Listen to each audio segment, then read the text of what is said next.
तदितराणि तृणाय मेने अस्मद्गुरोर्भगवतोऽस्य दयैकसिन्धोः रामानुजस्य चरणौ शरणं प्रपद्ये माता पिता युवतयस्तनया विभूतिः सर्वं यदेव नियमेन मदन्वयानाम् आद्यस्य न कुलपतेर्वकुलाभिरामं श्रीमत्तदङ्घ्रियुगलं प्रणमामि मूर्ध्ना भूतं सरस्य महदाह्वय भट्टनाथ श्रीभक्तिसारकुलशेखरयोगिवाहान् भक्ताङ्घ्रिरेणुपरकालयतीन्द्रमिश्रान् श्रीमत्पराङ्कुशमुनिं प्रणतोऽस्मि नित्यम् कूजन्तं राम रामेति मधुरं मधुराक्षरम् आरुह्य कविताशाखां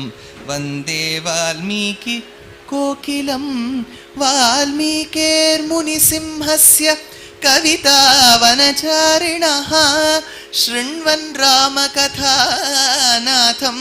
को नयाति परां गतिं वेदवेद्ये परे पुंसि जाते दशरथात्मजे वेदः प्राचेतसादासीत्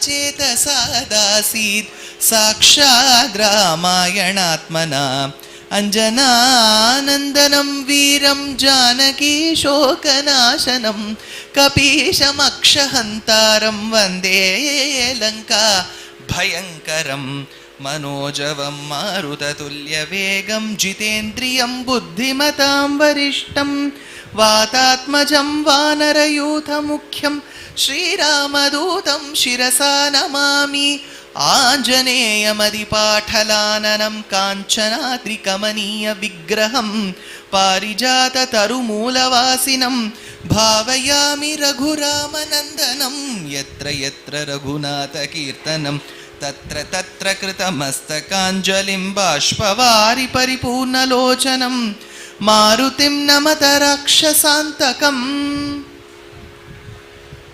श्रुतिस्मृतिपुराणानाम् आलयं करुणालयं नमामि भगवत्पाद शंकरं लोकशंकरं. பொதுவா உபன்யாசங்களில் ஒரு மைக் வைக்கிறது தான் வழக்கம். வெரி ரேர்லி ரெண்டு வைப்பா. நான் யோசிச்சுட்டே இருந்தேன் எதுக்கு ரெண்டு வச்சுருக்காங்க. ஏன்னா இன்னைக்கு சொல்ல போகிறது பகவத்பாதாளுடைய அற்புதமான ஒரு ஸ்லோக கிரந்தம் பஜ கோவிந்தம். அதை வடித்து கொடுத்த பகவத்பாதாள் அத்வைத்தி ஒண்ணுதான். அவருடைய ஸ்லோக கிரந்தத்தை ரசிச்சு ஏழை ஏதலன் கிழ்மகன்னு சொல்லக்கூடிய அடியேன் விசிஷ்டாத்வைத்தி. விசிஷ்டாத்வைதத்தில் பரமாத்மாவும் உண்டு, ஜீவாத்மாவும் உண்டு, பேதம் எப்பவுமே உண்டு. அதனால சொல்லக்கூடிய ஒரு பஜகோவிந்தத்துக்கு விசிஷ்டாத்வைதிக்கு ரெண்டு மைக் வச்சுட்டா. அதை மைக் வைக்கிறதுல கூட அவ்வளோ ஒரு ஃபிலாசபி.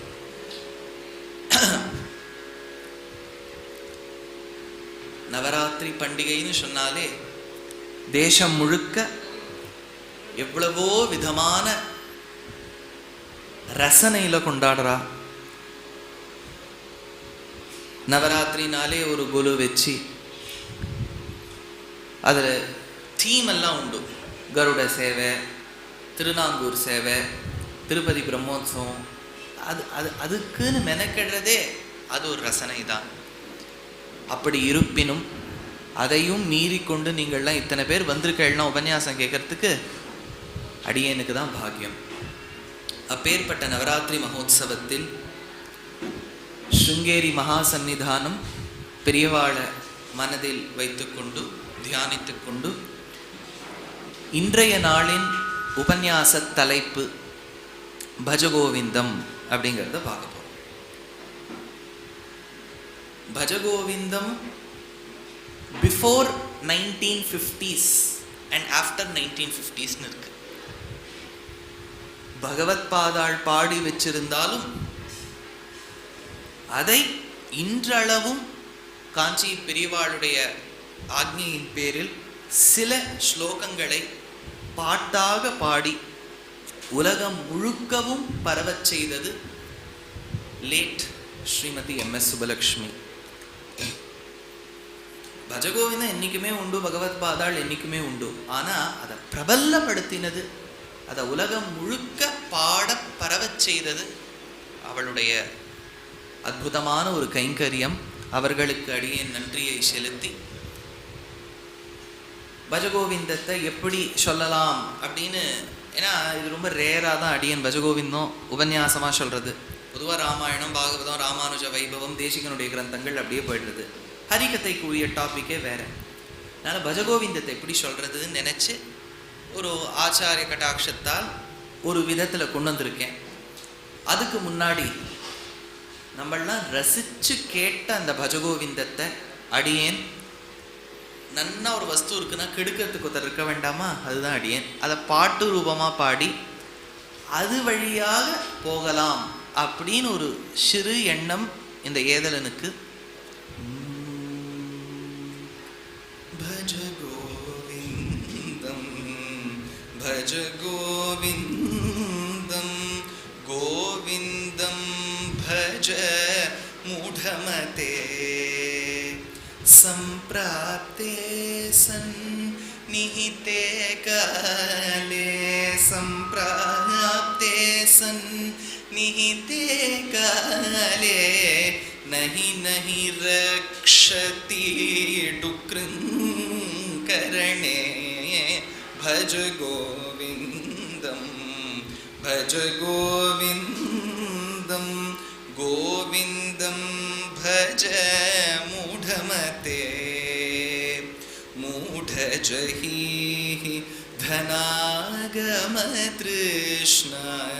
मूढजहि धनागमतृष्णा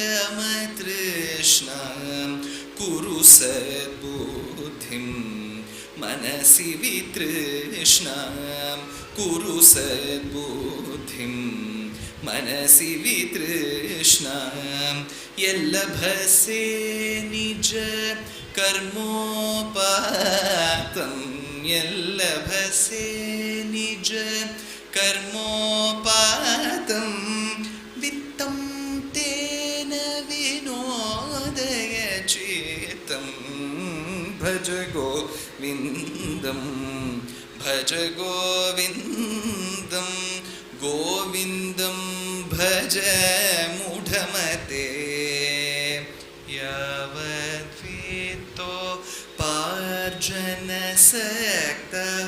तावन्निज परिवारो रक्तः पश्चाज्जीवति जर्जरदेहे वार्तां कोऽपि न पृच्छति गेहे भज गोविन्दं भज गोविन्दं गोविन्दं भज मूढमते मा कुरु धनजनयौवनगर्वं हरति निमेष कालसर्वं मायामयमिदम् अखिलं हित्वा ब्रह्मपदं त्वं प्रविश विदित्वा भज गोविन्दं भज गोविन्दं गोविन्दं भज मूढमते सुरमन्दिरतरु मूलनिवासः शय्याभूतलम् अजिनं वासः सर्वपरिग्रह भोगत्यागः कस्य सुखं न करोति विरागः भज गोविन्दं भज गोविन्दं गोविन्दं भज मूढमते भगवद्गीता किञ्चिदधीता भगवद्गीता किञ्चिदधीता गङ्गाजललवकणिका पीता सकृदपि येन मुरारी सकृदपियेन मुरारिसमर्च क्रियते तस्य यमेन न चर्चा भज गोविन्दं भज गोविन्दं भज गोविन्दं भज गोविन्दं भज गोविन्दं भज गोविन्दं गोविन्दं भज मूढमते पुनरपि जननं पुनरपि जननं पुनरपि मरणं पुनरपि जननं पुनरपि मरणं पुनरपि जननी जठरे शयनम् इह संसारे बहुदोषरे इह संसारे बहुदोषरे कृपया पारे पाहि मुरारे भज गोविन्दं भज गोविन्दं गोविन्दं भज मूढमते गेयं गीतानामसहस्रं ध्येयं श्रीपतिरूपमजस्रं नेयं सज्जनसङ्गे चित्तं देयं दीनजनाय च वित्तं भज गोविन्दं भज गोविन्दं गोविन्दं भज मूढमते अर्थमनर्थं भावय नित्यं नास्ति तत् सुखलेश सत्यं पुत्रादपि धनभाजां भीतिः पुत्रादपि धनभाजां भीतिः सर्वत्रैष विहितरीतिः भज गोविन्दं भज गोविन्दं गोविन्दं भज मूढमते गुरुचरणाम्बुज निर्भरभक्तः संसारात् तजिराद्भयमुक्तः सेन्द्रियमानस नियमादेवं द्रक्ष्यसि निज हृदयस्थं देवं भज गोविन्दं भज गोविन्दं गोविन्दं भज मूढमते संस्कृतத்திலேயே கடினமான ஷைலின்னு உண்டு. இது தேசிகன் சங்கல்ப சூரியோதயத்தை எடுக்கிறார். வைதர்பி, கௌடி, பாஞ்சாலி இதெல்லாம் நம்ம தமிழ்லேயே எவ்வளவு தான் இருக்கு இல்லையா? திருநெல்வேலி பக்கம் போனேன்னா அது ஒரு தமிழ், மதுரை பக்கம் போனேன்னா அது ஒரு தனித்தமிழ், கோயம்புத்தூர் பக்கம் போனேன்னா அது ஒரு தனித்தமிழ். மெட்ராஸ்க்கு இருக்கவே இருக்கு. மெட்ராஸ் தமிழ்னு உலக புகழ் பெற்றது. அப்பேற்பட்ட தமிழும் உண்டு. எதுக்கு சொல்ல வந்தேன், ஒரு மொழின்னு எடுத்துட்டா எப்படி ஊருக்கு ஏத்தா மாதிரி, தேசாச்சாரம் காலாச்சாரத்துக்கு ஏத்தா மாதிரி அந்த மொழி மாறுறதோ, சம்ஸ்கிருதத்திலும் அக்காலத்தில் இடத்துக்கு ஏத்தா மாதிரி கொஞ்சம் மாறும். அதுல கஷ்டமான சம்ஸ்கிருதம்னு உண்டு, எளிமையானதும் உண்டு. ருக்மிணி பிராட்டி இருந்தாள், விதர்ப தேசத்தில் இருந்தாள். விதர்பான்னு சொல்லக்கூடியதுதான் இன்று நாக்பூரை சுத்தி இருக்கின்ற இடம். விதர்ப தேசம்னு பேர் அந்த இடத்துக்கு. அந்த ஊரை சார்ந்தவர்கள் பேசும் சம்ஸ்கிருதத்திற்கு வைதர்பின்னு பேர். அப்பேற்பட்ட ஊரை சார்ந்தவள் ருக்மிணி பிராட்டி. அதனால தான் அக்காலத்தில் பெண்கள் சம்ஸ்கிருதம் பேச வேண்டாம், பிராகிருதமே பேசலாமே அப்படின்னு பெண்கள் நியமித்த போதிலும் ருக்மிணி பிராட்டியானவள் சம்ஸ்கிருதம் தான் பேசுவோம். அந்த காலத்தில் பெண்கள் சம்ஸ்கிருதம் பேசக்கூடாதுன்னு இல்லை, பேசுவா. ஆனால் அது ரொம்ப கடினமாக இருக்கே. நம்ம சாதாரணமாக பேசுறதுக்கு இப்படியெல்லாம் பேசணுமா? ஒரு ஆற்றுக்கு போகிறோம், கொஞ்சம் தீர்த்தம் எடுத்துன்னு வரேளா கேட்குறோம். அதுக்கும் சொல்ல வேண்டாம், தீர்த்தம் எடுத்துன்னு வந்துருவா. ஒற்றை சொல் நமக்கு அந்த வஸ்துவை எடுத்துன்னு வர வைக்கிறது. அதை விட்டுட்டு நாமாட்டுக்கு ஐம்பூதங்களில் ஒன்றான தண்ணீரை குவளையில் ஏந்தி கொண்டு நீ அன்னநடையாக நடந்து வந்து உன் கையால் எடுத்து எனக்கு கொடுக்க வேண்டும்னு சொன்னால் அதே தீர்த்தத்தை தான் கொடுக்க போறா. சேர்ந்து ஒரு திட்டம் விழும். எதுக்கு சொல்ல வந்தேன், ஒரு விஷயத்தை சாதாரணமாக சொல்றதுன்னு இருக்கு. அக்காலத்தில் பெண்கள் எதுக்கு நம்ம சம்ஸ்கிருதத்தில் இவ்வளோ கடினமாக பேசணும் அப்படின்னு இன்னோவேட்டிவா அந்த காலத்தில் ஒரு மொழி கண்டுபிடிச்சா. அதற்கு பிராகிருதம் அப்படின்னு பேர். பிராகிருதம்ங்கிற மொழியில தான் அவ பேசிப்பா. இன்னைக்கும் நீங்கள் காளிதாசனுடைய நாடகங்கள் அபிஜான சாகுந்தளம், விக்ரமூர்வசியம் இதெல்லாம் எடுத்து பார்த்தேன்னா ஆண்கள் ராஜாக்கள் பேசுறதெல்லாம் சம்ஸ்கிருதத்தில் இருக்கும், பெண்கள் பேசுறதெல்லாம் பிராகிருதத்தில் இருக்கும்.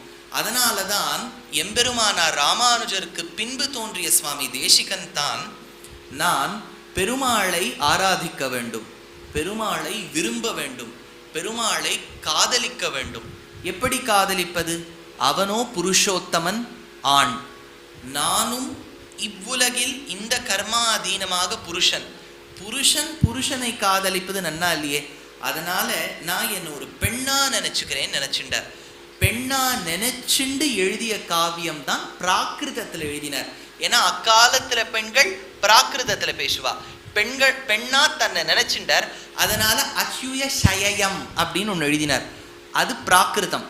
அதையே பிராகிருதம் புரியாதவாளுக்கு சம்ஸ்கிருதம் புரிஞ்சவாளுக்கு கடினமா இருக்குமேங்கிறதுக்காக பிராகிருதத்தில் எழுதிய கிரந்தத்திற்கு அவரே சம்ஸ்கிருதத்திலும் எழுதினார். அச்சுத சதகம்னு. அவருக்கு தெரியாது, பின்னாடி வரவாளுக்கு சம்ஸ்கிருதமும் தெரியாது. அதாவது பிராகிருதம் தெரியாதுன்னு சம்ஸ்கிருதம் எழுதி வச்சார். சேர்ந்துருந்தா அவருக்கு இருந்த ஞானத்துக்கு இங்கிலீஷ்லையும் சேர்ந்து எழுதி வச்சிருப்பார். கஷ்டம் இல்லை. அதனால அது ஒன்று சொல்றார். அம்ம குருணமச்சுய ஜியாசியா சன்னமிலத்த பயிட்டோ படிவாய பரமட்டோ வாரேசி அபண்டித அத்தனம் அம்மானம். இதுதான் பிராகிருதம். கொஞ்சம் கேட்கறதுக்கு மலையாளம் கேட்குறாப்புல இருக்கும், சம்ஸ்கிருதம் கலந்தாப்புல இருக்கும். மலையாளமே பார்த்தேன்னா பிராச்சீனமான மலையாளம் சம்ஸ்கிருதம் கலந்த ஒரு மொழி தான். கேட்கும் போதே அம்ம குரு நமச்சுய ஜியா சியா சன்னமிலத்த பயிட்டோ படிவாய பரமட்டோ வாரேசி அபண்டித அத்தனம் அம்மானம் சிறிவேங்கடநாதச்சோ கைதகிய சீய சௌவதந்த ஸ்வதந்தோ. எதுக்கு சொல்ல வந்து இப்படிதான் பெண்கள் பேசுவா. அந்த காலத்தில் சம்ஸ்கிருதத்தில் பேச மாட்டா. சம்ஸ்கிருதத்தில் பேச மாட்டார்கள், பிராகிருதத்தில் தான் பேசுவார்கள்ங்கிற காலகட்டத்தில் கூட ஒரு ட்ரெண்ட் செட்டராக இருந்தா ருக்மிணி என்ன பண்ணா, நான் சொல்றாள் என் வழி தனி வழின்னு. அதே மாதிரி ருக்மிணி என்ன பண்ணா, கண்ணனுக்கு காதல் கடிதம் எழுதும்போது பிராகிருதத்தில் எழுதல, சம்ஸ்கிருதத்தில் தான் எழுதினா. ஸ்ருத்வா குணான் புவனசுந்தர ஸ்ருண்வதாந்தே நிர்விஷ்ய கர்ண விவரைஹி ஹரதோங்கதாபம் ரூபம் திருஷாம் ருஷிமதாம் அகிலார்த்தலாபம் துவயச்சுதா ஆவிஷதி சித்தம் அபத்ரபம் மேனு 7 ஸ்லோகங்கள் ருக்மிணி சந்தேசமாய் கண்ணனுக்கு சம்ஸ்கிருதத்தில் எழுதி அமிச்சா. விதர்ப தேசத்தை சார்ந்த ருக்மிணி விதர்ப தேசத்தில் இருந்தபடியால் சம்ஸ்கிருதத்தில் கெட்டிக்காரி. விதர்ப தேசத்து சம்ஸ்கிருதம் ரொம்ப கடினம், அதனால அதற்கு வைதர்பின்னு பேர். எதுக்கு சொல்ல வந்தேன், ஒரு மொழியையே கடினமாகவும் ஆக்கலாம் சுலபமாகவும் ஆக்கலாம். ஆதிசங்கர பகவத் பாதர் எதிலும் தேர்ச்சி பெற்றவர். நினைச்சிருந்தாருன்னா இந்த பஜகோவிந்தத்தை யாராலையும் உபன்யாசம் பண்ண முடியாத அளவுக்கு கடினமா எழுதி வச்சுட்டு போயிருக்கலாம், யாராலையும் பாட முடியாத அளவுக்கு எழுதி வச்சுட்டு போயிருக்கலாம். அவர் பண்ணலை. ஒரு வித்வானுக்கே லட்சணம் என்னன்னா, பாமரர்களுக்கு புரியறதான்னு பார்க்கறது தான் வித்வத் லட்சணமே ஒழிய வித்வான்களுக்கு மட்டும்தான் சுவாமி சொல்வேன் 4 கிரந்தமும் காலக்ஷேபம் எடுத்தா உட்காந்துக்குங்கோ, இல்லாட்டா நான் சொல்ல முடியாது அப்படின்னு சொன்னால் அழகில்லை. அதனால வித்வான், பெரிய சித்தாந்தவாதி, ஆச்சாரியசீலராயிருந்த ஆதிசங்கர பகவத் பாதர் சம்ஸ்கிருதத்தை தேர்ந்தெடுத்தார். அதே சமயத்தில் கடினமான சம்ஸ்கிருதத்தை தேர்ந்தெடுக்கல, சுலபமான சம்ஸ்கிருதத்தை தேர்ந்தெடுத்தார். காரணம் என்ன, அவர் எழுதி வச்ச பாஷ்யங்கள்லாம் வித்வான்களுக்கு புரியும், காலக்ஷேபம் பண்ணவாளுக்கு புரியும், பாமரர்களுக்கு புரியுமோ புரியாதோ கவலை. ஆதலால் சுலபமா எழுதி வச்சுட்டு போகலாமேன்னு பஜகோவிந்தம் ஏற்படுத்தினார். இந்த கிரந்தத்துக்கே மோகமுத்கரம்னு பேர். முத்கரம்னு சொன்னாலே ஹேமர். அந்த மோகமுத்கரம்னா நமக்கு இருக்கக்கூடிய வேண்டாத ஆசைகள், வேண்டாத எண்ணங்களை இடிச்சு அடிச்சு அடிச்சு தவிர்க்கக்கூடிய அற்புதமான ஒரு கிரந்தம் மோகமுத்கரமாய் அமைந்துள்ளது இந்த பஜகோவிந்தம். இந்த பஜகோவிந்தத்தை அடியேன் உபன்யாசம் பண்ணணும்னு நினைச்சேன். கிட்டத்தட்ட 31 பாட்டு. ஏன்னா ஆதிசங்கரர் எழுதினது ஒரு கணக்கு, பின்னாடி சிஷ்யர்கள் ஒவ்வொருத்தரா ஒரு ஸ்லோகங்கள் கொடுத்தது இன்னொரு கணக்கு, கடைசியில பலஸ்துதி வச்சது ஒரு கணக்கு. 31 ஸ்லோகங்கள். 31 ஸ்லோகங்களுக்கும் தனித்தனியா வெறும் பாட்டை சொல்லி அர்த்தத்தை சப்தார்த்தமா சொன்னாலே 2 நாள் ஆகும். கொடுத்துருக்கிறது 2 மணி நேரம். அந்த 2 மணி நேரத்தில் 15 நிமிஷம் போயாச்சு. மிஞ்சி இருக்கிறது 1 மணி நேரத்தி 45 நிமிஷங்கள். என்ன பண்ணுறதுன்னு யோசித்தேன். பரமாச்சாரியால் காஞ்சி மகாபிரியவா என்ன பண்ணா, பஜகோவிந்தத்தை பறக்க உலகத்தில் பேச வேண்டும் என்பதற்காக சில ஸ்லோகங்களை மட்டும் தேர்ந்தெடுத்து பாடுன்னு சொல்லியிருக்கா. பெரியவாளே சொன்ன உடனே அந்த ஸ்லோகங்களை மட்டும் எடுத்துக்கொள்ளலாம்னு அடியேன் ஒரு சின்ன ஆசை பிறந்தது. ஒன்று, பஜகோவிந்தம்ங்கிறது it is a solidified form of philosophical essence. சித்தாந்தத்தின் சாரத்தை கட்டி தட்டினால் அதுதான் பஜகோவிந்தம். சித்தாந்தம்னு சொன்னாலே புரியாது. எப்பவுமே கதைன்னு சொன்னா புரியும், சித்தாந்தம்னா புரியாது. எப்போ பரமாத்மா ஜீவாத்மா அவித்யா இதெல்லாம் வந்துருதோ சத்தியமா புரியாது. ஆதலால் இதை எப்படி சொல்றதுன்னு யோசிச்சேன். இந்த நவராத்திரியில் பொதுவாக அக்காலத்திலும் உண்டு இக்காலத்திலும் உண்டு சுந்தரகாண்ட பாராயணம் பண்றது வழக்கம். வீடுகளில் பார்த்தேன்னா ராமாயண பாராயணம், முக்கியமாக ராமாயணத்திலேயே சுந்தரகாண்டம் எடுத்துப்பா. சுந்தரகாண்டம் பாராயணம் பண்ணால் வீட்டில் ஒரு மனையில் ஓரமாக கோலம் போட்டு சக்கரை வச்சு ஒரு இடத்துல ஆஞ்சநேயர் படம் வைக்கிறது ஒரு வழக்கம். ஆதலால் ராமாயணம் என்னும் தலைப்பை பஜகோவிந்தத்தோடு கலந்து பார்த்தால் ஒவ்வொரு ஸ்லோகமும் ராமாயண பரமாகவே தெரியும் என்பதற்காக அப்படி ஒரு சின்ன ரிசர்ச்லாம் சொல்ல மாட்டேன், ரிசர்ச்லாம் வேதமே பண்ணியிருக்கு. ஆலோட்ய சர்வசாஸ்திராணி விசாரியஸ்ய புனఃப்புனஹாங்கிறது. சர்வசாஸ்திரம், சாசனாது சாஸ்திரம், இப்படி இரு அப்படி இருக்காதே அப்படின்னு சொல்கின்றபடியால் அதற்கு சாஸ்திரம்னு பேர். சாசனாது, the one that commands and tells you to do and tells you things that you ought not to do. அதுதான் டூஸையும் சொல்றது டோன்ட்ஸையும் சொல்றது. இதற்கு சாசனாத்துன்னு பேரு. சாசனாத்து இப்படி இருன்னு சொல்கின்றபடியால் சாஸ்திரம்னு பேர். சாஸ்திராத் வேத்மி ஜனார்தனம், சாஸ்திரத்தால் யாரை தெரிந்து கொள்ளலாம்னு கேட்டார் யுதிஷ்டிரர். பதில் சொன்னார் பீஷ்மர், சாஸ்திராத்து வேத்மி ஜனார்தனம், ஜனார்தனனை தெரிந்து கொள்ளலாம் சாஸ்திரங்களால். சாஸ்திரமே என்ன பண்ணி எடுத்தான், ஒரு இடத்துல கடைஞ்செடுத்து தான். அதுக்கு ஒரே குழப்பம் வந்துடுத்து. சில பேர் இது தெய்வம்ங்கிறா, சில பேர் அது தெய்வம்ங்கிறா, சில பேர் மூணும் கலந்தா தெய்வம்ங்கிறா, சில பேர் மூணுத்துக்கும் மேலே ஒன்று இருக்குங்கிறா. ஆத்மைக்கியம் தேவதைக்கியம் திரிக சமதிகதா துல்லிய தைக்கியம் திரையாணம். சாஸ்திரத்துக்கு குழப்பம் வந்துடுத்து. என்ன பண்ணணும், முதல்ல தேடித்து குழப்பம் வந்தது. தேடி குழப்பம் வந்தால் மறுபடியும் என்ன செய்யறதுன்னு ஒருத்தர் கேட்டார். மறுபடியும் தேடணும். தேடினால் சர்ச்சிங், மறுபடியும் தேடினால் ரீசர்ச்சிங்.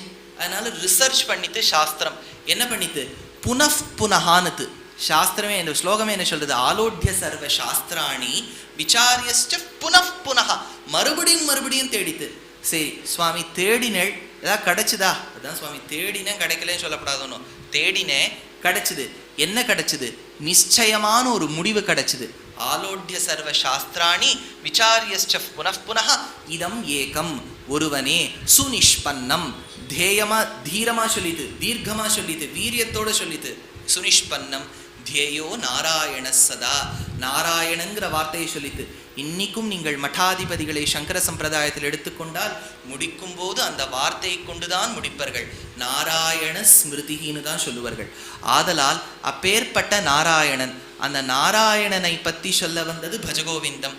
ராமாயணமும் நாராயணனை பற்றி சொல்லதான் வந்தது. வேதவேத்யே பதே பும்சி ஜாதே தசரதாத்மஜே, வேதங்கள்லாம் போய் பெருமாள் கிட்ட முறையிட்டு தான் நீ என்ன பண்ண போறேன்னு தான். பெருமாள் சொன்னார் நான் பிறக்க போறேன்னார். என்னவா பிறக்க போறேன்னு கேட்டது. தசரதனுக்கு பிள்ளையாக ராமனாக பிறக்க போகிறேன். வேதம் சொல்லித்து கிளம்புற என்ன விட்டுட்டு போயிடாத, அப்போதைக்கு இப்போதே சொல்லி வைத்தேன், நீ கிளம்பிடலாம், என்ன விட்டுட்டு போயிடாத. வேதத்தில் சொல்லப்பட்ட பெருமாள் ராமனாக பிறந்தான். வேதங்கள் ராமாயணமாக பிறந்தது. ஆதலால் வேதவேத்யே பதே பும்சி ஜாதே தசரதாத்மஜே வேத பிராச்சேதசாதாசீது சாக்ஷாத் ராமாயணாத்மனா.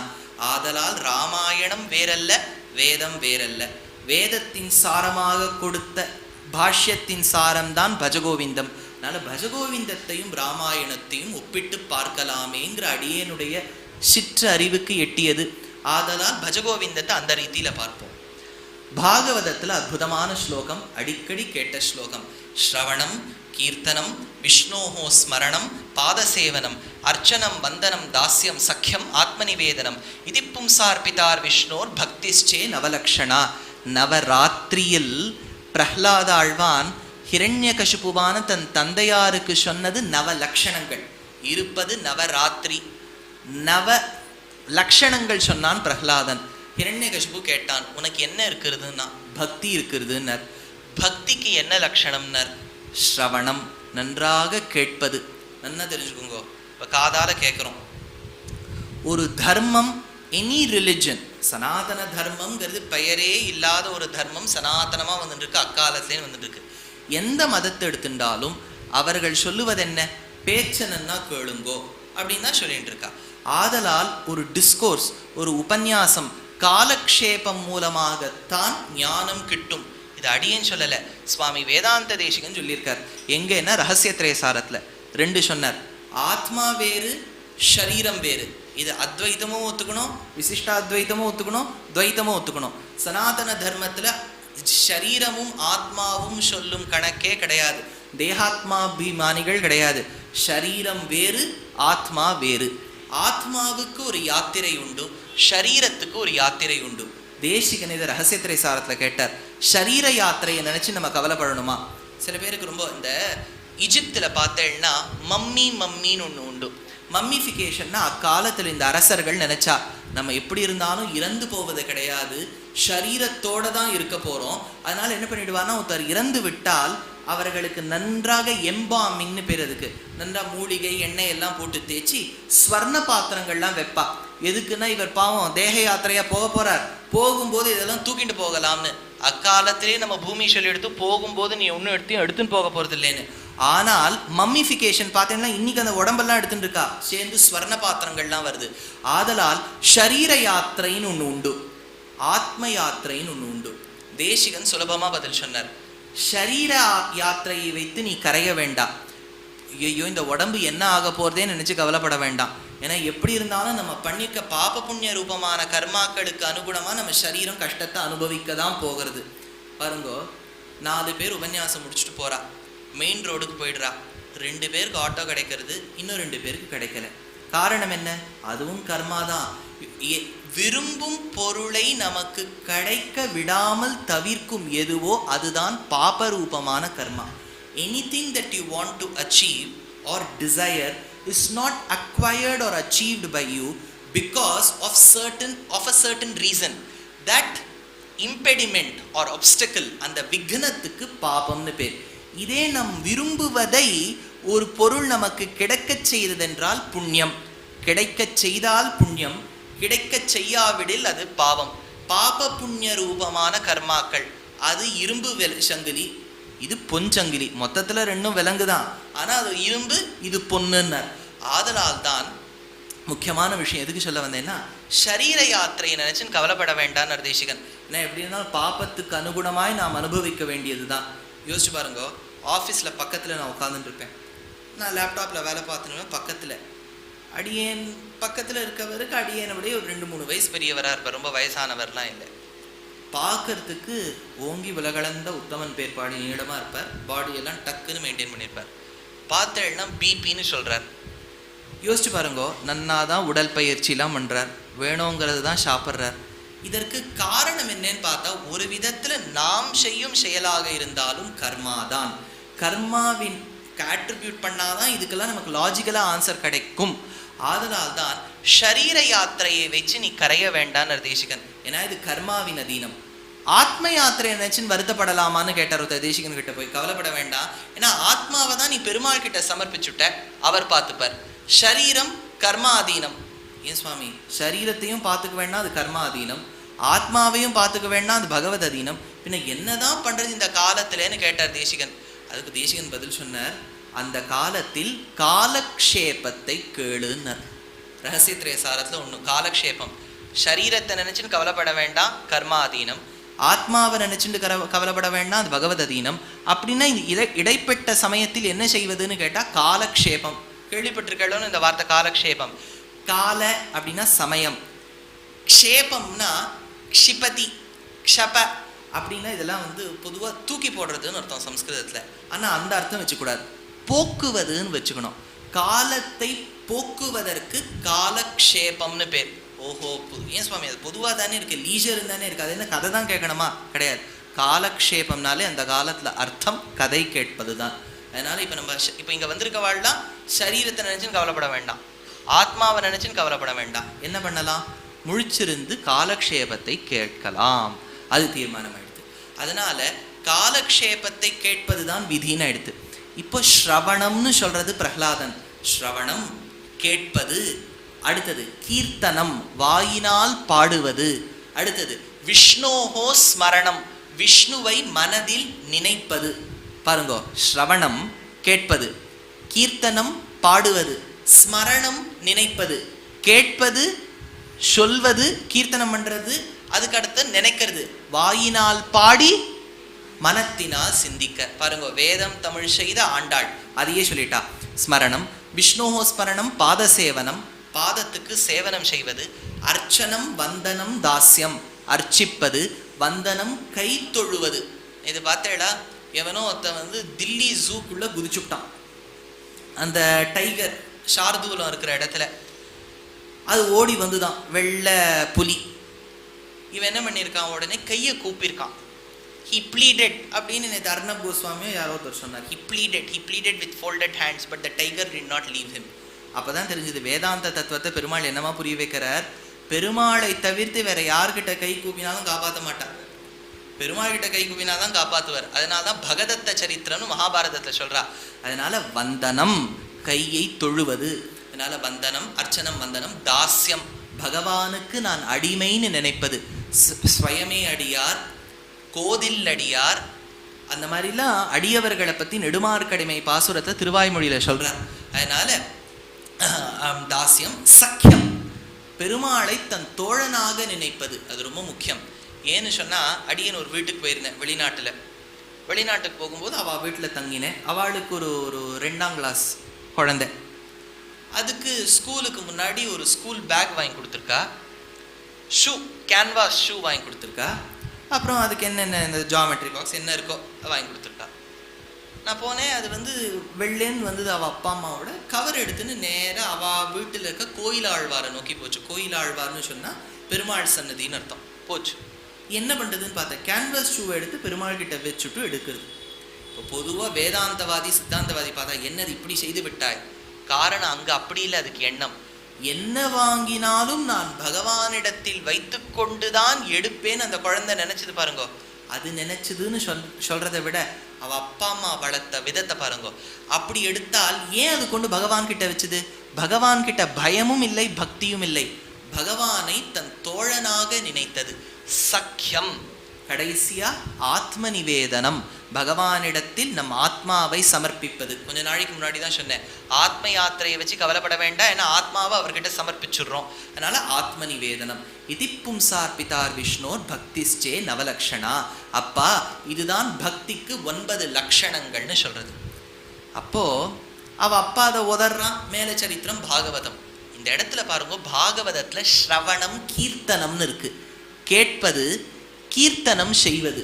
அந்த கீர்த்தனத்துக்கு மறுபெயர் தான் பஜனை, பஜ.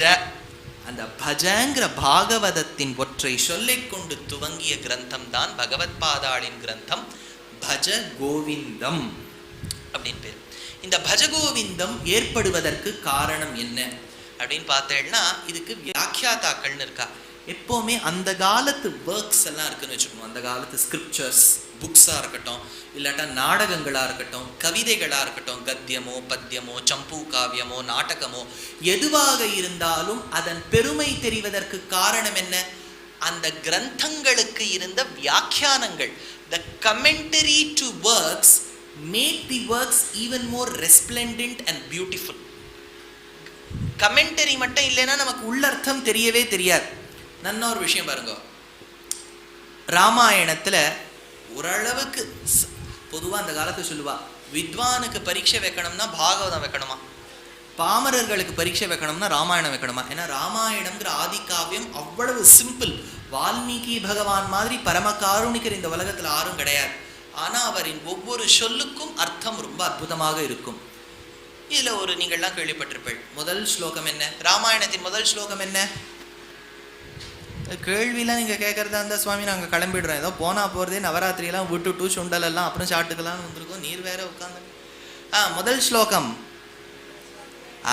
தபஸ்வாத்தியாய நிரதம் தபஸ்வி வாக்விதாம்பரம் நாரதம் பரிபப்ரச்ச வால்மீகிர் முனிபுங்கவம். அழகான ஸ்லோகம் இல்லையா? இந்த ஸ்லோகத்துல பாருங்க எப்படி இருக்கு அர்த்தம். தபஹா ஸ்வாத்தியாய நிரதம். ஸ்வாத்தியாய வேதம் சொல்லும் போதே ஸ்வாத்தியாயத்துக்கு அவ்வளவு முக்கியத்துவம் சொல்லும். அதனால தபஸ்வாத்தியாய நிரதம் தபஸ்வி வாக்விதாம்பரம் நாரதம் பரிபப்ரச்ச, நாரதரை பார்த்து பணிவோடு கேள்வி கேட்டார். வால்மீகிர் முனிபுங்கவம்னு இருக்கு. முனிகளில் சிரேஷ்டரான வால்மீகின்னு இருக்கு. முனிகளில் சிரேஷ்டரான நாரதரை பார்த்து வால்மீகி கேட்டார், தபஸ்வி கேட்டார். ஸ்லோகம் புரியுறதா? நாரதரை பார்த்து வால்மீகி கேள்வி கேட்டார்னு முதல் ஸ்லோகம். இப்ப ராமாயணத்தை எழுதினது யாரு? வால்மீகி எழுதியிருந்தா ஆரம்பிக்கும் போது வால்மீகின்ற பேர் வரலாமா? நான் சொல்றது புரியுறதா? இப்போ ஆண்டாள் பாடினான்னா முதல் பாசுரத்திலேயே ஆண்டாள் பாடி திருவாய்ப்பாடியில் மகிழ்ந்தாள் அப்படின்னு ஆரம்பிச்சா வேற யாரோ ஆண்டாளை பத்தி சொல்றாப்புல மாதிரி தானே ஆறுது. இவர் எழுதும் போது நாரதம் பரிபப்ரச்ச வால்மீகிர் முனிபுங்கவம்னு வால்மீகியை தேர்ட் பர்சன் மாதிரி போட்டுவிட்டார். எழுதுறது வால்மீகி இல்ல சுவாமி, முதல் ஸ்லோகம் மட்டும் ராமாயணத்துல இல்லை, பாக்கி எல்லாம் அவர் எழுதினது தான். இந்த கதை புருடாலாம் விடப்படாது. இதுக்கு தான் வியாக்கியானம் தேவை. நன்னா கவனிங்கோ. அந்த காலத்துல முதல்ல ஆரம்பிக்கும் போது நான் கேட்டேன்னு ஆரம்பிக்க மாட்டான். வாஸ்தவமா ஆரம்பிக்கிறதா இருந்தா நம்மளை விட்டுருந்தா என்ன ஆரம்பிச்சிருப்போம்? நான் கேட்டேன் நாரதரை பார்த்து அகம் அப்படின்னு ஆரம்பிச்சிருப்போம். எப்பவுமே அந்த காலத்துல நான்னு சொல்ல மாட்டான். இப்போ சில வீட்டுக்கெல்லாம் போனேன்னா கூட ஆண்டிக்கு ரொம்ப வருத்தமா இருந்தது நீ வரவே இல்லை. நான் யோசிச்சு பார்ப்பேன், ஆண்டி யாரு? தன்னையே சொல்லிக்கிறான் அந்த மாமி. ஆண்டி அதாவது எனக்குன்னு சொல்லிக்கிறதுக்கு பதிலாக வேதாந்த தத்துவம் ஆண்டி, தனக்குரிய பேரை தானே சொல்கின்றாள். அதுபோல் வால்மீகி என்ன பண்ணிட்டார், தம் பேரை அகம்னு ஆரம்பிக்க கூடாதுங்கிறதுக்காக வால்மீகின்னு போட்டார். இப்ப புரியுறதா? அவரே தான் எழுதியிருக்கார், ஆனா அவர் பேரை நான் ஆரம்பிக்காமல் வால்மீகின்னு போட்டார். சுவாமி இது புரியுறது, ஆனா அதுல ஒரு ப்ராப்ளம் இருக்கே. தபஸ்வி வால்மீகின்னு விட்டார், தபத்தில் சிரேஷ்டமான வால்மீகி அப்படின்னு போட்டுவிட்டாரு. தற்பெருமை சொல்லலாமா இல்லையா? வால்மீகி தன்னை தான் சொல்லிட்டார், தன்னடக்கம் வேணுங்கிறதுக்காக நான் சொல்லாமல் வால்மீகின்னர். கடைசியில முடிக்கும் போது தபஸ்வின்னு விட்டார், தபத்தில் சிரேஷ்டரான வால்மீகின்னு விட்டார். அப்படின்னா தற்பெருமை வராதான்னு கேட்கலாம். அங்கதான் வியாக்கியானத்தை பார்க்கணும். இந்த டிரான்ஸ்லேஷன்லாம் இங்கிலீஷ் டிரான்ஸ்லேஷன்லாம் புஸ்தகத்துலேருந்து கூகுள்லேருந்து புக்காக டவுன்லோட் பண்ணி பார்த்தோம்னா தப்பு. தபஸ்வினா அர்த்தம் not the person who does தபஸ். தபஸ்வினா மனசுல கஷ்டப்படுறவருக்கும் தபஸ்வின்னு பேர். வால்மீகி ராமர் இருந்த காலத்திலேயே ராமாயணம் எழுதினவர். அதனாலதான் ராமர் ஆரண்யா காண்டத்திலையும் அயோத்தியா காண்டத்திலையும் அயோத்தியாவை விட்டுட்டு லக்ஷ்மணனோடும் சீதையோடும் காட்டுக்கு செல்லும் போது சுதீக்ஷ்ணரின் ஆசிரமம், ஷரபங்கரின் ஆசிரமம், அகஸ்தியரின் ஆசிரமம், வால்மீகியின் ஆசிரமத்திலையும் போய் தங்குறார். ராமாயணத்தை பாருங்க. அதனால Valmiki was very much a living person when Ram lived. ராமரை பத்தி நன்னா தெரியும் வால்மீகிக்கு. ஆனா ராமர் ராவணவதமெல்லாம் ஆகி பட்டாபிஷேக ராமனாய் அயோத்தியாவுக்கு வந்து ஏதோ ஒரு வண்ணா சொல்லிட்டாங்கிறதுக்காக சீதைய காட்டுக்கு அமிச்ச உடனே தான் வால்மீகிக்கு துக்கம். ஐயோ இப்பேற்பட்ட உயர்ந்த புருஷனை நம்ம நல்லவன் நினைச்சோமே, இப்படி பண்ணிவிட்டானே. மனசுல அந்த கொந்தளிப்பு, அந்த கொந்தளிப்போடு நாரதர்கிட்ட கேட்டார், ஏன் சுவாமி நான் ஒருத்தர மனசுல நல்லவன் நினைச்சிருந்தேன், எல்லாம் போயாச்சு, நான் கேட்குற கேள்விக்கு பதில் சொல்லு. கோனஸ்வின் சாம்பிரதம் லோகே குணவான் அப்படின்னு அப்பதான் ஆரம்பிக்கிறார். அதனால தான் ராமாயணம் முடிஞ்ச கையோட லவகுஷர்கள் பிறந்து அதே வால்மீகி அதே ராமாயணத்தை லவகுஷர்கள் கிட்ட சொல்லி லவகுஷர்கள் போய் ராமருக்கு முன்னாடி காலக்ஷேபம் பண்ணிட்டு வரா. புரியுறதா? இப்ப தபஸ்வினா அர்த்தம் இங்கிலீஷ் டிரான்ஸ்லேஷன்ல the man who has done penance அப்படின்னு இருக்கும், தப்பு. அந்த இடத்துல வியாக்கியானத்துல தபஸ்வினா தபம் பண்ணவர்ங்கிற அர்த்தம் இல்லை. அதுக்கு தான் சொன்னேன், பஜகோவிந்தத்துக்கும் வியாக்கியானங்கள் பிராச்சீனமா அநேகம் உண்டு. நமக்கு தோன்றதெல்லாம் அர்த்தமா சொல்லக்கூடாது. பெரியவாள்லாம் என்ன சொல்லியிருக்காளோ அதை சொல்லணும். அதுக்காக அடியேன் கொஞ்சம் முயற்சி எடுத்து ஏதோ ஸ்வயம் பிரகாஷர் எழுதின வியாக்கியானத்தை வச்சு சொல்றேன். இப்போ ஆதிசங்கரர் எதற்காக இந்த கிரந்தத்தை அமைத்தார் அப்படின்னு பார்த்தா பரவலாக 2-3 வருஷம் இருக்கு. பிராச்சீனமா இருக்கிற ஒரு வருஷம் சொல்றேன். வேத கனபாட்டிகள், வேதம் சொல்லுபவர்கள், வேதத்தை ஓதுபவர்கள். ஆழ்வார் சொன்னார், வேதம் வல்லார்களை கொண்டு விண்ணோர் பெருமான் பாதம் பணிந்துனர். சற்று முன்பதாக வேதம் படிக்கின்றவர்களை பார்த்தோம். சாமமும் சொன்னா, சாமகானமும் பாடினா, இந்த மாதிரி எல்லாம் கேட்டோம். வேதத்துல அர்த்தம் வரிய வச்சு சொல்லவே முடியாது. இதெல்லாம் காஞ்சி பெரியவா ரொம்ப அழகா எடுத்து சொல்லுவார். அவர் எளிமையா சொல்லுவதற்கு நிகர் அவரே தான். அப்பேற்பட்ட காஞ்சி பெரியவா ஒரு அர்த்தம் சொல்வார். இப்போ ப்ளீஸ் கிவ் மீ பீஸ். பீஸ்னா இங்க என்ன அர்த்தம்? என்ன அர்த்தம்? நிம்மதின்னு அர்த்தம். Please give me a peace அப்படின்னா என்ன அர்த்தம்? எதனுடைய ஏதோ ஒரு பகுதியை எனக்கு கொடுன்னு அர்த்தம். பீஸ்னா அர்த்தம் ஒரு பகுதி, பீஸ்னா அர்த்தம் நிம்மதி. ஆனா நீங்க அர்த்தம் எப்படி புரிஞ்சுட்டேள்? இதுதான் நிம்மதி, இதுதான் பீஸ்ன்னு கான்டெக்ஸ்டை வச்சு புரிஞ்சுட்டேள். கிவ் மீ பீஸ் அப்படின்னா நிம்மதியா தான் இருக்கணும். ஆனா இன்டெஃபினிட் ஆர்டிக்கல் ஒன்று போட்டுட்டேன், கிவ் மீ அ பீஸ் அப்படின்னு போட்டதுனால எதனுடைய வஸ்துவினுடைய ஒரு பகுதின்னு ஆயிடுது. பொதுவா ஒரு மொழியில நம்ம அர்த்தம் சொல்லும் போது கான்டெக்ஸ்டை வச்சு தான் புரிஞ்சுப்போம். வேதத்துல அப்படி கிடையாது. ஸ்வரத்தை வச்சு புரிஞ்சுக்கணும். அஜஹா அப்படின்னா ஒரு அர்த்தம். அஜஹா மேல உதாத்தம் ஸ்வரித்தம் தீர்க்கஸ்வரித்தம்னு உண்டு. சில இடத்துல மத்தியமத்துல சொல்லணும், சில இடத்துல கீழே எடுத்துன்னு போகணும், சில இடத்துல மேல ரெட்டை லைன் போட்டிருப்பா மேல எடுத்துன்னு போகணும். இந்த மாதிரிலாம் வேதத்துல உண்டு. அஜஹா அஜஹா அப்படின்னு உண்டு. அஜஹான்னு மேல சொன்னா அர்த்தம் மாறிடும், அஜஹா அப்படின்னு சொன்னா அர்த்தம் வேற மாறிடும். அதே மாதிரி இந்திரசத்ருன்னு ஒரு வார்த்தை உண்டு. இதெல்லாம் மீமாம்சா சாஸ்திரம் கத்துக்கும் போது சொல்லுவா. இந்திரசத்ரு அப்படின்னு சொன்னா ஒரு அர்த்தம், இந்திரசத்ரு அப்படின்னு சொன்னா ஒரு அர்த்தம். எதுக்கு சொல்ல வந்தேன்? ஸ்வரத்தை பேஸ் பண்ணியே அர்த்தம் மாறும் வேதத்துல. வேதத்துக்கு தனியா டிக்ஷனரி எடுக்க வேண்டாம். ஸ்வரம் எப்படி இருக்கோ அதனாலதான் வேதத்துக்கு ஸ்வரம் ரொம்ப முக்கியம். கேசட்டை போட்டு வேதம் கத்துண்டா தப்பாதான் வரும். ஏன்னா கேசட் நம்மளை திருத்தாது. ஸ்காலித்தே சாசிதாரம். ஆச்சாரியனுக்கு முக்கியமான லட்சணம் என்ன சொல்றாரு தெரியுமோ தேசிகன்? ஆச்சாரியன் என்ன ஸ்ட்ராங்கா இருக்கிறவர் இல்லையா, யாரு சிஷ்யன் தப்பு பண்ணா அடிச்சு திருத்துறாரோ அவர் தான் வாத்தியார்னு விட்டார் தேசிகன். ஸ்காலித்தே சாசிதாரம். இப்பெல்லாம் ஸ்கூல்ல டீச்சர் கையை இப்படி ஓங்கிவிட்டா அவ்வளவுதான். அர்ணப் கோஸ்வாமி ராத்திரி அன்னைக்கு கிழின்னு கிழிச்சு விடுவார் அவரை போட்டு. How dare you lift on a child, he's after all a little child who does not know. வாத்தியார்கிட்டேருந்து அடி வாங்காதவா யாராவது இங்கே இருக்கா? அடியன்லப்பா வாங்கியிருக்கேன், நிறையவே வாங்கியிருக்கேன். இப்பெல்லாம் வாத்தியார்கள் அடிப்பேன்னு சொன்னாலே அவளை தூக்கி உள்ள வச்சுடுறா. அடிக்க வேண்டாம் வைக்கிறேன்னு சொன்னாலே. அதனால ஸ்காலித்தே சாசிதாரம். ஆச்சாரியன்னா திருத்தணும். திருத்தி பணிகொள்வான் குயில் நின்றார் பொழில் சூருங்கிறார் மதுரை கவி ஆழ்வார். ஒரு வாட்டி ஸ்ருங்கேரி பெரியவா எதிர்க்க ஒருத்தர் உபன்யாசம் பண்ணிட்டு இருந்தார், ஸ்ரீமத் பாகவத உபன்யாசம். அப்போ கடைசி நாள் அன்னைக்கு எப்போ என்ன பண்ணிவிடுவோம், பாகவதம் சொல்லும்போது ஒரு இடத்துல கட் பண்ணிட்டு பேஸ்ட் பண்ணிவிடுவோம். கண்ட்ரோல் எக்ஸ் கண்ட்ரோல் வீணா புரியுறது இல்லையா? இப்போ அப்படிலாம் கட் காப்பி பேஸ்ட் அப்படிலாம் தான் புரியுது. எங்கன்னா கிருஷ்ணர் கம்சனை கொன்னு மதுரா விஜயம் பண்ணி மேலே துவாரகாப்பட்டினத்தில் போய் இருக்கும்போது ருக்மிணி கல்யாணம் ஆறுது. அப்புறம்தான் பிரத்யும்னன் பிறந்து அனிருத்தன் பிறந்து பாணாசுரனுடைய கைகள்லாம் வெட்டப்பட்டு நரகாசுர வதம்லாம் நடக்கிறது. அதெல்லாம் சொல்லிட்டு வரும்போது ருக்மிணி கல்யாணத்தை மட்டும் கட் பண்ணிடுவோம். கடைசி நாள் அன்னைக்கு பேஸ்ட் பண்ணிடுவோம். கடைசி நாள் கிருஷ்ண சரித்திரம் முடிகிற சமயத்தில் ருக்மிணி கல்யாணத்தை கொண்டு போடுவோம். அந்த சுவாமி பெரியவா இருக்க ருக்மிணி கல்யாணம் சொல்லிட்டு இருக்கார்.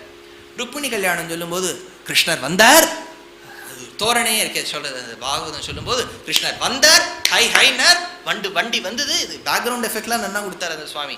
அதெல்லாம் கொடுத்து வண்டி ஏறினார், குதிரை போ அப்படின்னார்.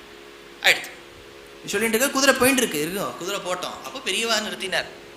சரி, கிருஷ்ணர் ரதத்தில் ஏறினார், சரி, குதிரையை போனார், சரி. அந்த இடத்துல சுகபிரம்மம் 4 குதிரைகளின் பேரை சொல்லியிருக்காரு. அது உமக்கு தெரியுமான்னு கேட்டார். சுவாமி, நானே சிடி வாங்கி போட்டு தான் கேட்டேன், நீர் என்னவோ உட்காந்து இதெல்லாம் போல். அப்போ பெரியவா திருத்தினாராம், சொல்லக்கூடாது. ஷைபியன், சுக்ரீவன், மேக புஷ்பன், பலாஹகன். எனக்கு ஞாபகம் வந்துருச்சு, இல்லாட்டா நானும் மறந்து போயிருந்தேன். அழுது அது இப்போ இந்த குதிரைகள்லாம் எப்படி ஞாபகம் வச்சுக்கிறது தெரியுமோ? SSMB அப்படின்னு தான் நான் ஞாபகம் வச்சுப்பேன். இந்த கெமிஸ்ட்ரிலாம் படிக்கும்போது இன்ஆர்கானிக் ஈக்குவேஷன்லாம் பேலன்ஸே எக்ஸாமில் உட்காந்து பண்ணிட்டு இருக்க முடியும். 843 921 KMNO4 8 போடு, இங்கே 1 போடு. அப்புறம் மிஸ்டர் ஓசி பிக்யூ, மிஸ்டர் ஓசினா மெட்டா ரெசார்சினால் பேராக்வினால், ஓசினா ஆர்த்தோ கேட்டகால் அப்படின்னு தான் ஞாபகம் வச்சுக்க வேண்டியது இருக்குது. எப்படியோ ஞாபகம் வச்சுக்கணும். Memorising is an art. நம்ம வந்து இப்போல்லாம் சொல்கிறாலே அதெல்லாம் மெமரைஸ் பண்ணக்கூடாது. மெமரைஸ் பண்ணலைன்னா ஒன்றும் ஞாபகம் இருக்காது. அப்புறம் நாளைக்கு யாரும் விஷ்ணு சஹஸ்ரநாமம்னா கேட்டாப்பில் இருக்குது அப்படி சொல்லும் போதே அவர் வனமாலி வரைக்கும் போயிடுவார். அதனால் கொஞ்சம் மெமரைஸ் பண்ணி வச்சுட்டாதான். இங்கே வைஷ்ணவ சம்பிரதாயத்தில் முன்னாடி கோஷ்டி பிரபந்தம் சேவிச்சுன்னு போவா, 4000 பிரபந்தத்தையும் சேவிச்சுன்னு போவா. அந்த கோஷ்டியில் அடியெல்லாம் சேர்த்துக்க மாட்டா. எத்தனை கற்றுண்டாலும் நமக்கு புக்கு கேஸ் நம்மளாம் 473 பாசுரம் 2னா படிச்சிருவோம். 473 1ஆம் திருவாய்மொழி, 4வது 1ஆம் 10 4வது திருவாய்மொழினா நமக்கு ஞாபகம் இருக்கிறது இல்லை. அதனால் அவள்லாம் உயர்வர உயர் நல உடையவன் எவனவன் அப்படின்னு படிச்சுட்டே போவா. நம்ம புக் கேஸ் அவளை பார்த்துட்டே இருக்க வேண்டியதுதான். பார்த்துன்னு காலு சுடுறதே கை சுடுறதே கல்விட்டு இருக்க வேண்டியதுதான். எதுக்கு சொல்ல வந்தேன்? திருத்துபவன் தான் ஆச்சாரியன். பெரியவா திருத்துவர். அதனால திருத்தினா நமக்கு ஒரு பெருமையாக இருக்கணும். சில பேர் சொல்லுவா, அவர் என்ன கத்துறார் சுவாமி திருத்துறார், எனக்கு ரொம்ப எம்பாரசிங்காக போயிடுது எல்லா இடத்துலையும், நான் இனிமேல் போக மாட்டேன். எந்த ஒரு ஆச்சாரியன் நீ பணம் கொடுத்தா போகிறோம் நான் திருத்த மாட்டேன்னு சொல்கிறானோ அது போகஸ். எந்த ஒரு ஆச்சாரியன் திருத்துறானோ அவர் தான் சதாச்சாரியன்.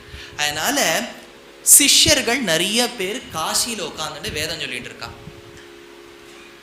ஒன்று வேதமும் கற்றுக்கணும், அதோடு சேர்ந்து அர்த்தமும் கற்றுக்கணும். வேதத்தை மட்டும் தனியாக கற்றுண்டு அர்த்த ஞானம் இல்லைன்னா சொல்லும்போது ரசிக்காது.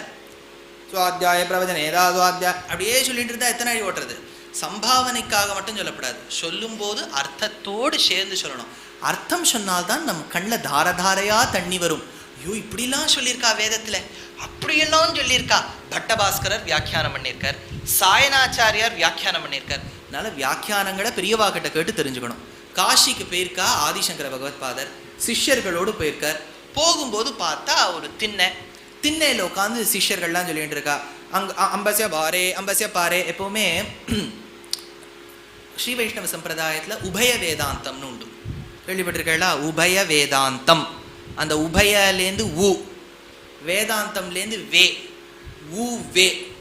அதுதான் ஊவேனா எல்லாருக்கும் ஒரே அப்பாலாம் கிடையாது. சில பேர் யூஸ் பண்ணி என்ன சுவாமி எல்லா வைஷ்ணவாளுக்கும் ஒரே அப்பா தானே? அது வாஸ்தவம் தான். மாதாதேவி துவமசி பகவான் வாசுதேவ பிதாமே, பெருமாள் தான் ஒரே அப்பா, அது இருக்கட்டும். ஆனால் ஊவேன்னு போட்டால் உபய வேதாந்தம். சம்ஸ்கிருதத்தில் இருக்கிறது ஒரு வேதாந்தம், சம்ஸ்கிருத வேதாந்தம். இன்னொரு வேதாந்தம் தமிழில் இருக்கு. அந்த வேதாந்தமும் உயர்ந்த வேதாந்தம். ஆழ்வார் பாடி கொடுத்த பாசுரங்கள். வேதம் தமிழ் செய்த மாறன் ஷடகோபன். அதனால இது தமிழ் வேதாந்தம், அது சம்ஸ்கிருத வேதாந்தம். 2 வேதாந்தமும் நமக்கு தேவை. அது ஆதலால் தான் உபய. உபயனா 2ன்னு அர்த்தம். உபயம்னுட்டா கோவிலில் கொடுக்குறதுன்னு அர்த்தம். சில பேர் சுவாமி நான் இன்னைக்கு கொடுத்துருக்கேன் 200 ரூபா கொடுத்துருக்கேன், உபயம் போடவே இல்லையே சுவாமி. அந்த உபயம் சண்டை போடுற உபயம் வேற. இந்த உபயங்கிறது உபய 2. அதனால தான் பிரம்மசூத்திரத்தில் உபயலிங்காதிகாரம்னு உண்டு. 2 லிங், அந்த 2த்துக்கும் அடையாளம் சொல்லுவது. லிங்கன்னா அடையாளம். ஆதலால் தான் உபய வேதாந்தி ஊவே. எதுக்கு சொல்ல வந்தேன்? சம்ஸ்கிருத வேதாந்தத்தில் ஒரு வரிய ஆச்சாரியன் சொன்னால் 2 வாட்டி தான் சொல்லணும். அம்பஸ்ய பாரே அம்பஸ்ய பாரே அம்பஸ்ய பாவரே, புவனஸ்ய மத்தியே புவனஸ்ய மத்தியே புவனஸ்ய மத்தியே 2 வாட்டி தான் சொல்லணும். ஆனால் தமிழ் பாசுரங்கள் சந்தையாக கற்றுக்கும் போது 3 வாட்டி சொல்லணும். ஏன் சுவாமி சம்ஸ்கிருதம் தானே கஷ்டம்னு சொல்லுவார். வாஸ்தவமாக சம்ஸ்கிருதம் கஷ்டம் கிடையாது, தமிழ் தான் கஷ்டம். தமிழுக்காக நான் போராடுவேன் சொல்கிறா பாருங்க. என்ன ழாவே வராமல் என்னத்தை போராடுறது? முடியாது. அதனால் ழ வராமல், ந வராமல், ங வராமல், ச வராமல் தமிழ் பேச முடியாது. சம்ஸ்கிருதத்தில் ங ஞ ந ந நிற்கணும். க க க ங சா சா ஜ சொல்லப்படாது.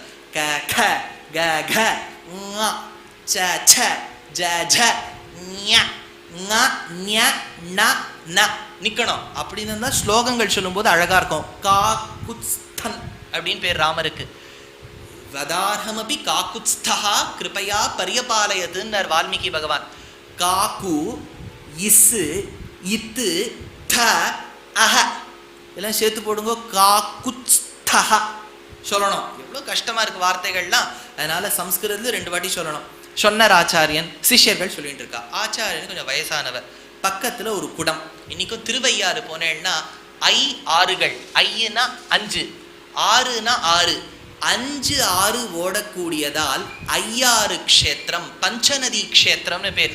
இன்னைக்கும் அங்க சிவனுடைய கோவில்ல பரமசிவனாருக்கு பஞ்சநதீஸ்வரர் அப்படின்னு தான் பேர். அம்பாளுக்கு தர்ம சம்வர்தினி. அதனால்தான் ஒரே ஒரு பாட்டு தியாகராஜர் எழுதினார், நன்னுகன்ன தள்ளி நாபாகியமா நாராயணி தர்மாம்பிகேன்னு எழுதினார். அதனால பஞ்சநதி க்ஷேத்திரம் 5 க்ஷேத்திரம். அதுல ஒரு ஆறுக்கு குடமுருட்டின்னு பேர். கேள்விப்பட்டிருக்கா? குடம் வச்சா உருட்டிண்டு போகுமா. இதெல்லாம் தண்ணி திறந்து விட்டா அக்காலத்துல இல்லையா. இங்கே ஒரு இது ஸ்டான்லியை போட்டு அங்கே ஒரு கிருஷ்ணராஜ சாகரை போட்டு இதெல்லாம் விட்டால் எங்கே தண்ணி உருட்டின்னு போகும். நம்மளே கொஞ்சம் தண்ணி டப்பில் வச்சு உருட்ட வேண்டியது தான். இப்போ கொஞ்சம் நாங்கள் யாத்திரைக்கு போயிருந்தோம், இருந்தது தண்ணீர். குடம் வைத்தால் உருட்டி கொண்டு போகுமாம், குடம் உருட்டி அப்படின்னு பேர் அதுக்கு. அதனால் இந்த ஆச்சாரியன் பார்த்தார், ஒரு குடத்தை வச்சுருக்கார் ஜலம், அது உருண்டு வந்துடுத்து, படியில் டொக் டொக் டொக் டொக் டொக் அப்படின்னு போச்சு. அப்படி எப்போவுமே நீங்கள் வெறும் பாத்திரத்தை விட்டேன்னா அது ஒரு சப்தம் போடும். தீர்த்தம் கொஞ்சம் இருந்ததுன்னா வேற சப்தம் போடும். தீர்த்தம் இருந்தது அது டொக்கு டொக்குன்னு போடாமல் டுக்கு டுக்குன்னு போட்டுது. சுவாமி இதெல்லாமா வியாக்கியானத்தில் எழுதியிருக்கா? நீர் மாட்டுக்கு ஏதோ சொல்றீர், நாங்களும் கேட்டுன்னு இருக்கோம். ஏதோ போனா போதே நீங்க சொல்றது இதெல்லாம் இருக்கு சுவாமி. டுக்கு, அதனால்தான் நகி நகி ரக்ஷதி டுக்குங்கரணேங்கிறார். டுக்கு அந்த சத்தம் போட்டுது. சிஷ்யர்கள்லாம் பார்த்தா, ஏன்யா நன்னா தானே இருக்க, நம்மளாம் சொல்லுவோம் பாரு, யாராவது பிச்சை எடுத்தா நன்னா தானே இருக்கு கை காலம். அந்த மாதிரி சிஷ்யர்கள் ஆச்சாரியனை பார்த்தே நினைக்கிறான் நன்னா தானே இருக்கு. You have to self service. இப்போல்லாம் வந்துடுத்து. சில பேர் சொன்னா, சுவாமி இப்போல்லாம் ஹோட்டலுக்கு போகிறதுக்கே கஷ்டமா இருக்கு, இதெல்லாம் அவன் கொடுப்பான், இப்போல்லாம் நம்ம போய் வாங்கி எடுத்துன்னு வர வேண்டியதாக இருக்குன்னு செல்ஃப் சர்வீஸ். அந்த மாதிரி இவாள்லாம் நினைச்சா ஆச்சாரியனே போய் எடுத்துன்னு வரட்டுமே, நம்ம எதுக்கு பண்ணணும், இவ அம்பஸ்ய பாரே என் சுவாமி ரிவைஸ் பண்ணிக்கலாமே அவர் கற்றுக் கொடுத்து. அவன் ஆச்சாரியன் தள்ளாம முடியாம படியிறங்கி போய் அதை எடுக்கிறார். இதை பார்த்த பகவத் பாதருக்கு கண்லேருந்து ஜலம். நம்ம இந்த உலகத்தை திருத்தலாம்னு நினைச்சு பாஷ்யம் எழுதி, அத்வைதம் தான் சம்பிரதாயம், ஞானம்தான் நம்மளுக்கு மோட்சத்துக்கு காரகம், அகம் பிரம்மாஸ்மி, தத்துவமசி, இந்த மாதிரி மகா வாக்கியங்களை ஆச்சாரியன் மூலமாக உபதேசம் பெற்றால் மோட்சம் கிடைச்சுடும், நல்ல புத்தி கிடைச்சுடும் அப்படி நினைச்சுண்டு உலகத்துல பிரஸ்தாபம் பண்ணி பிரச்சாரம் பண்ணி வரும். அது ஒருவேளை இவர்கள் தவறாக புரிந்து கொண்டார்களோ. ஏன்னா ஞானத்திலேயே வாக்கிய ஜன்ய ஞானம்னு உண்டு. இதுதான் அத்வைத்தத்துக்கும் விசிஷ்டாத்வைத்தத்துக்கும் ஒரு டிஃப்ரென்ஸ். நிறைய டிஃப்ரென்சஸ் இருக்கு, நிறைய சிமிலாரிட்டிஸும் இருக்கு. இப்பெல்லாம் டிஃப்ரென்சஸ் பத்தி பேசி பிரயோஜனம் இல்லை. இப்ப எல்லாம் வாசுதெய்வ குடும்பகம் இல்லையா. அதனால ஈரான்ல இருக்கிறவரும் சில வீட்டுல மாப்பிள்ளையா இருக்கார், அமெரிக்காவில் இருக்கிறவரும் சில வீட்டில் மாட்டு பொண்ணா இருக்கா. இப்படி இருக்க வாசுதெய்வ குடும்பம்னு சொல்றது. இந்த இடத்துல நான் உட்காந்து அத்வைதம் விசிஷ்டாத்வைதத்தில் இருக்க சிமிலாரிட்டிஸ் டிஃப்ரென்சஸ் சொன்னால் அதை விட அசட்டுத்தனம் வேற எதுவும் இல்லை. ஆனால் விஷய ஞானம் இருக்கணுங்கிறதுக்காக சொல்கிறேன். ஒரு மேஜர் டிஃப்ரென்ஸ் என்னன்னு சொன்னால், பகவத் பாதாள் அத்வைதத்தை சுருக்கமாக எம்பெருமானாரை ஸ்ரீபாஷ்யத்தில் எடுக்கிறார். ஒரு ஆத்மா, இப்போ அதை வெறும் ஆத்மான்னு வச்சுக்கோங்க, ஞானஸ்வரூபமான ஆத்மா. அந்த ஆத்மாவை அவித்யை சூழ்ந்துன்றது.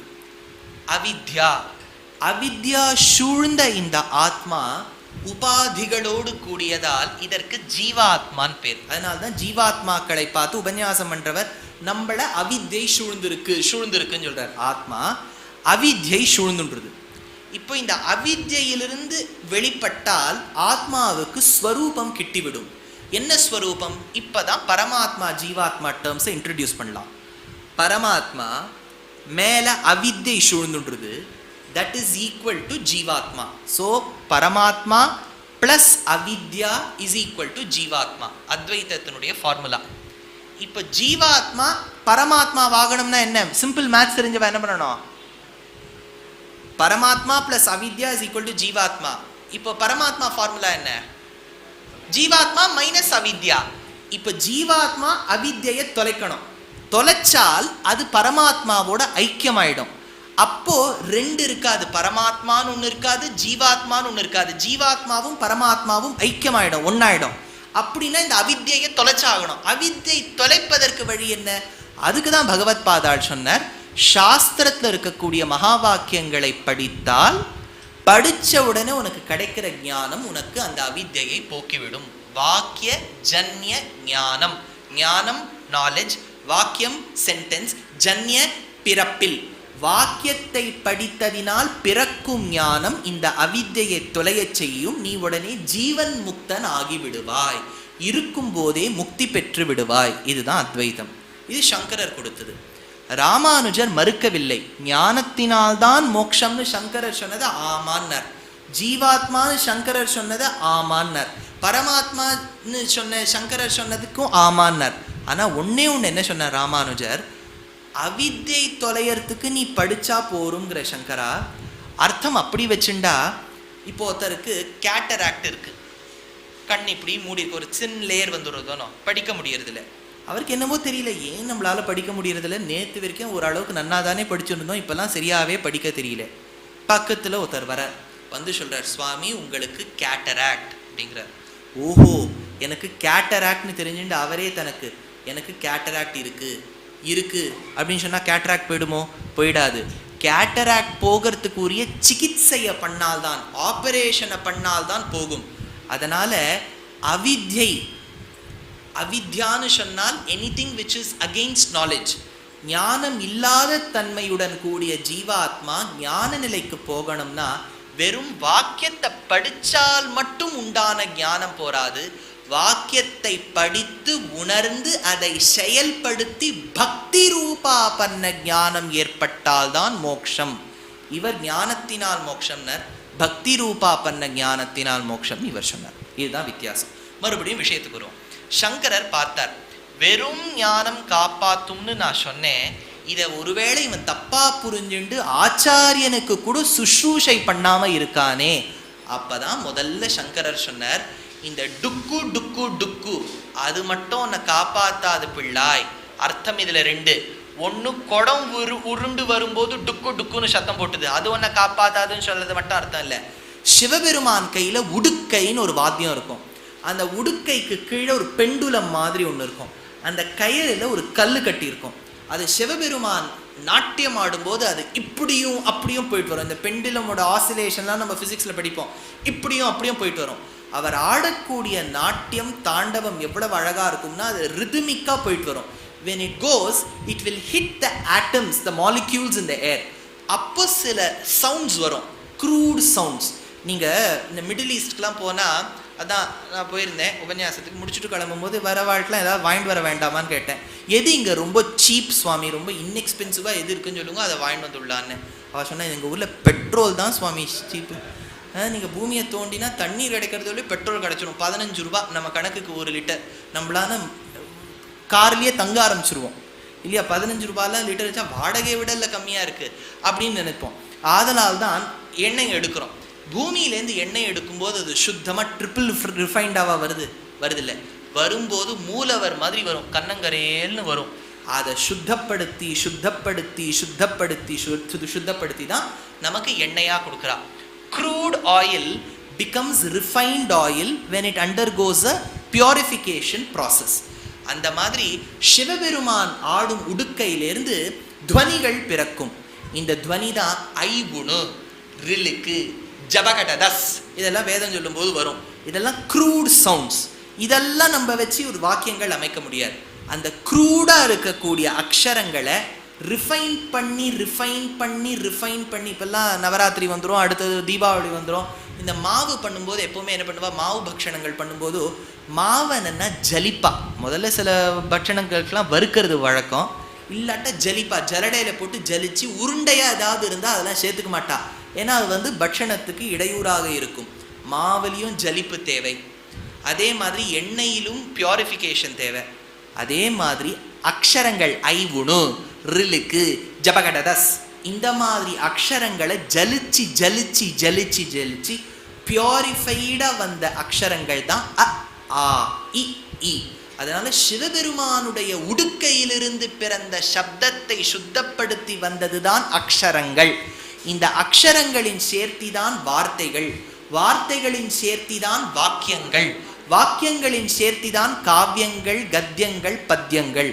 இதை ஆச்சாரியத்தின் இடத்தில் கேட்டால் இதற்கு அக்ஷர ராசி கிரகணம்னு பேர்.